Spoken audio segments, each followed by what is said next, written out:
telefishinka Bulsho TV oo saaka booqday goobaha uu yaalo daamirka loogu talagalay dhismaha wadada xiriirinaysa gobolada Sanaag iyo Togdheer qaybaheeda degmada Garadaga ayaanu kula kulanay foostooyinkii uu ku jiray daamirku oo sidan muuqaalka ka muuqata gabi ahaan toodba qubtay kuwaasi oo dhanka deegaankana waxyeello weyn gaarsiiyay dhulkii xoolo daaqeenka ahaa kadib markii daamirka oo xaddi badnaa uu sameeyay dareer dheer waxaana arintani ay tahay mid ka dhalatay dayactir la'aan ka dhan ah maamulka wadada oo aan xooga saarin ilaalinta iyo korjoogteynta foostooyinka tirada badan ee daamirka ah dhankooda waxaan isla goobahaasi kala duwan kula kulanay qaar ka mid ah shaqaalaha muruqmaalka ah ee ka shaqeeya shidista daamirka iyo kala bixinta jayga oo noo sheegay inaanay muddo sanad ku dhow aan la siin lacagtii ay ku shaqaynayeen iyagoo baaq u diray maamulka sare ee wasaaradda heer qaran ee horumarinta wadooyinka Soomaaliland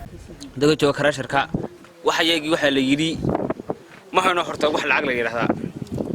warqana ma hayno waxaanu bilaano shaqada bishii koobaad iyo bishii sideedaad waxa doona waxayagii in si degdeg ah loo kala duulano waxayagii wasiir waxaan leenahay anagu waxaan nahay qoladii daamirka ka shaqayn jirtay ee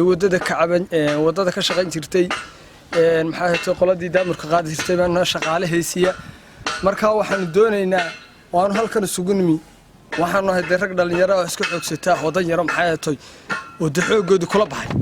sidaa daraadeed waxaan doonaynaa shaqo inta hore imanka 8 bilood ilaa 9 bilood waan ku lahayn lacagta wadooyinka maalin walba waxaan lagu yiraahdaa wada lacagtiini waa la soo sida iminka cabashada ugu weyn ee halkan aan u taaganahay waxa weeyaan waraaqo ma hayno lacag ma hayno maalin walba waxaan lagu yiraahdaa xataa iska daa waraaqa lagu sugaa oo la yiraahdaa jawan baa la idin soo goynaya xataa jawankii waanu kala anahay waxaan u sheegaynaa wasiirka horumarinta wadooyinka iyo jidadka gaadiidka in ay macnaa xaqayagii aan wadada ku lahayn oo 9 bilood ah inay macnaa noo keeno waayo intaasoo dhanbaan sugaynay intaasoo dhanbaan sumreynay iminka waraaqihii aanu lacag ku qaadan lahayn jawankaan ku qaadan lahayn ma hayno maalin walba waa nala meermeeriyaa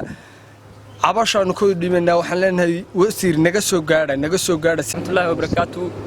halkan anigu waxaan hay dhalinyarada ka shaqeysa jayga wadada waxaan ka cabanaynaa lacag ma aragno waxaan shaqeynay ilaa hadeer 7 bilood wax lacag ma aanan arag maadaama maareeyo ma aanan arag cidna kala balanta ma aanan arag nalama yaho lacag baa la idin keenayaa un baan nala ku yahdaa macal juwan nalama siiyo waxaan ka cabanaynaa hadeerto dad baan wax ka qaadan jiray waan u xoogsan jiray lacagteeda wax baan u cuni jiray hadeer waxa dadka baan wada haysta